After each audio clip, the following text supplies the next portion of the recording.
Bonjour, cette vidéo explique comment réaliser l'appairage entre un boîtier ILEO et un lecteur de glycémie Diamond Mini. Donc, la première chose, c'est qu'il va falloir appuyer sur le petit bouton qui se trouve à l'arrière du lecteur avec une pointe, plutôt un stylo, pour le mettre dans un mode d'appairage. Donc il faut que le device soit éteint.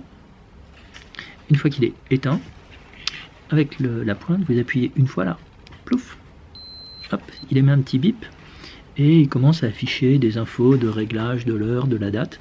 Donc ça, vous n'avez pas à vous en préoccuper puisqu'en fait c'est le boîtier qui réglera l'heure. Simplement, il faudra appuyer, donc je rappuie un certain nombre de fois, bip, bip, jusqu'à ce que je vois apparaître le message par. Donc là, 24 heures.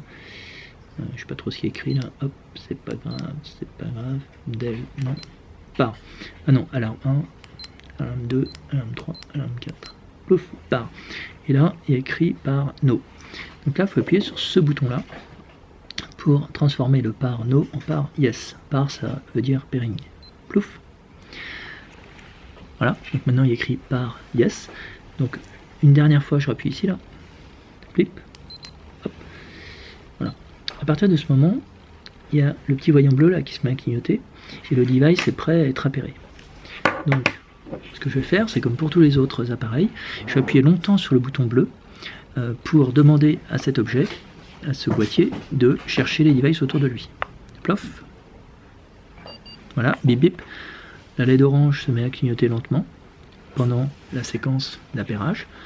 Et quand le boîtier va trouver le lecteur de glycémie, il va émettre une petite mélodie et son voyant rouge va s'allumer parce que le boîtier transmet l'information au serveur en lui expliquant j'ai trouvé un device, je me suis appairé avec un device. Donc on va attendre un petit peu.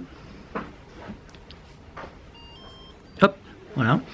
Donc là il s'est appairé et il va transmettre l'information. Alors ce qu'on va faire, on va attendre qu'il ait fini. Et ce qu'on fera, on fera une mesure pour vérifier aussi comment faire une mesure avec cet appareil. Bon, on attend qu'il ait fini de transmettre. Enfin bon, on n'est pas obligé, hein, c'est juste pour pas tout embrouiller. Alors, bon, quoi qu'il en soit, ce que je vais faire, alors bon, vu que je suis pas diabétique, je vais prendre une solution de test. Je mets une petite goutte sur du papier. Donc, bon, le device est éteint. J'insère une bandelette. Plouf. Voilà, bon, il s'allume. Il fait un check. Il vérifie si la bandelette est bien neuve. Voilà, il est prêt. Je prends ma petite goutte là. Tac. Voilà, il fait sa mesure.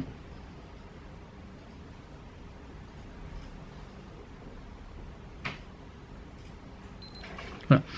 Alors, il va pas transmettre tout de suite en fait, il transmet quand on enlève la bandelette. Bon, je sais pas pourquoi c'est fait comme ça, mais en attendant, c'est comme ça. Donc c'est au moment où on va enlever la bandelette qu'il va chercher à transmettre. Hop, j'enlève la bandelette, il s'éteint, il allume normalement son petit truc bleu là, voilà, hop, et il a transmis au boîtier. Là j'ai entendu le bip bip, donc ça veut dire que le boîtier a commencé à recevoir, voilà, il a fini de recevoir, et le boîtier transmet l'information au serveur. Voilà, c'est tout. Ben, on peut attendre qu'il ait fini, mais enfin, globalement, il va transmettre. Voilà.